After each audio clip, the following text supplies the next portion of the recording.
Morning. ప్రభువైన యేసుక్రీస్తు వారి పరిశుద్ధ నామములో అందరికీ శుభాలు. ఈరోజు మన అనుదిన ఆత్మీయ ఆహారంగా యోహాన్ రాసిన మొదటి పత్రిక 1వ అధ్యాయము 7వ వచనాన్ని ధ్యానించుకుందాం. అయితే ఆయన వెలుగులో ఉన్న ప్రకారము మనమును వెలుగులో నడిచిన ఎడల మనము అన్యోన్య సహవాసము గలవారమై ఉందుము.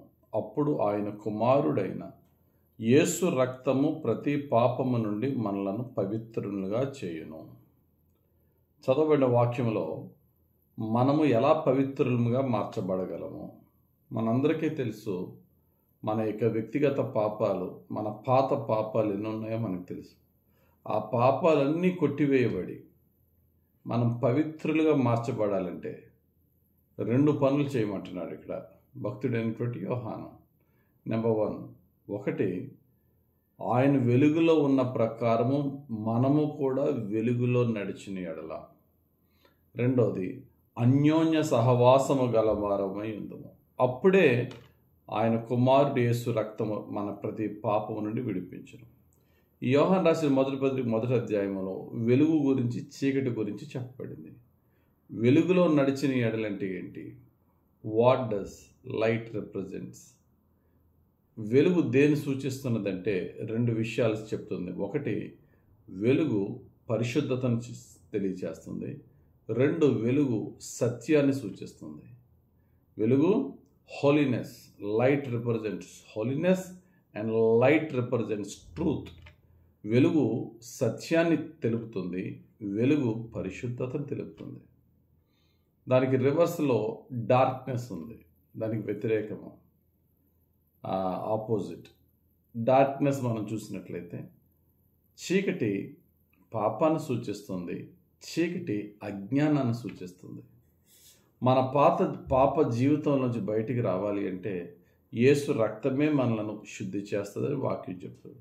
యేసు రక్తముతో మన పాపములు తుడిచివేయబడాలి అంటే మనము వెలుగులో నడాలని వాక్యం చెప్తుంది. మనం వెలుగులో నడాలి అంటే జరిగిన పాప జీవితాన్ని విడిచిపెట్టి యేసుక్రీస్తు యొక్క సత్యములోను ఆయన పరిశుద్ధతలోనూ నడవాలి. సత్యం అంటే ఏంటి? ప్రభు మనకు నేర్పిన వాక్య సారాంశమే సత్యం. వాక్యాన్ని ప్రతిరోజు దివారాత్రులు ధ్యానిస్తూ వాక్యానుసారంగా మన జీవితాన్ని మలుచుకొని క్రీస్తు యేసు యొక్క పరిశుద్ధతలో, అనగా ఆయన మన కొరకు ఏమైతే సిద్ధపరిచాడో, ఏమైతే మార్గాన్ని బోధించాడో దాని కొరకు మనల్ని మనం క్రీస్తు కొరకు ప్రత్యేకించుకుని క్రీస్తు సత్యములో మనం నడిస్తే మనం ఎంత ఘోర పాపులమో ఆయనకు తెలుసు, మనకు తెలుసు. మన ప్రతి పాపాన్ని యేసయ్య అనే రక్తంతో కడిగి మరలా ఎన్నడూ వాటిని జ్ఞాపకం చేసుకోకుండా ఆయన సత్యముతో మనం ప్రతిష్ఠించి ఆయన పరిశుద్ధతలో దేవుని కొరకు మనల్ని ప్రత్యేకపరుస్తాడు. కాబట్టి ప్రియులారా, అజ్ఞానంలో నుండి దేవుని వాక్య సత్యముతో బయటకు వద్దాం. సమస్తమైనటువంటి పాప చీకటిలో నుండి ప్రభు ఒక్కడే మనం విడిపించగలడు. కనుక వాక్యాన్ని దివారాత్రులు ధ్యానిద్దాం, వాక్య సత్యముతో బలపడదాం, వాక్యానుసారంగా ఈ లోకము నుండి యేసుక్రీస్తు కొరకు మనల్ని మనము ప్రత్యేకపరచుకుందాం. కొన్నిటిని మనలో ఏమి దేవుని నుంచి మనల్ని అపవిత్రపరుస్తే, దేవుని నుంచి దూరపరిస్తే వాటిని విడిచిపెడదాం, వాటికి దూరంగా ఉందాం. దేవుని వాక్య సత్యములో మనం బలపడదాం.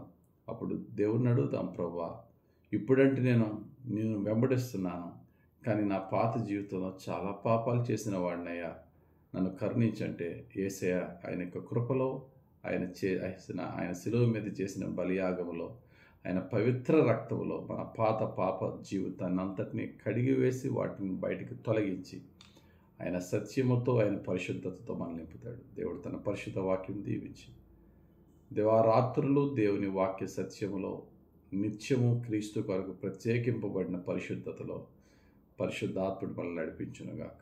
ఆమేన్. పరిశుద్ధుడా, ప్రేమ కలిగిన తండ్రి, ఇచ్చిన వాక్యం బట్టి స్తోత్రాలు. నీ వాక్య సత్యములో ఆనందిస్తూ నీ కొరకు ప్రత్యేకింపబడిన జీవితం జీవించి మా పాప జీవితము నుండి సంపూర్ణంగా విడుదల, విమోచన, రక్షణ పొందుకునే భాగ్యం మాకు దయచేయమని యేసుక్రీస్తు వారి పరిశుద్ధ నామంలో ప్రార్థించి వేడుకొంచున్నాం తండ్రి. ఆమేన్. తండ్రి యొక్కయు, కుమారుని యొక్కయు, పరిశుద్ధాత్మ దేవుని అభిషేకం హెచ్చుగా మనపై దిగివచ్చి మనల్ని సంపూర్ణ రక్షణలో నడిపించి దీవించును గాక. ఆమేన్. God bless you. Have a very blessed day.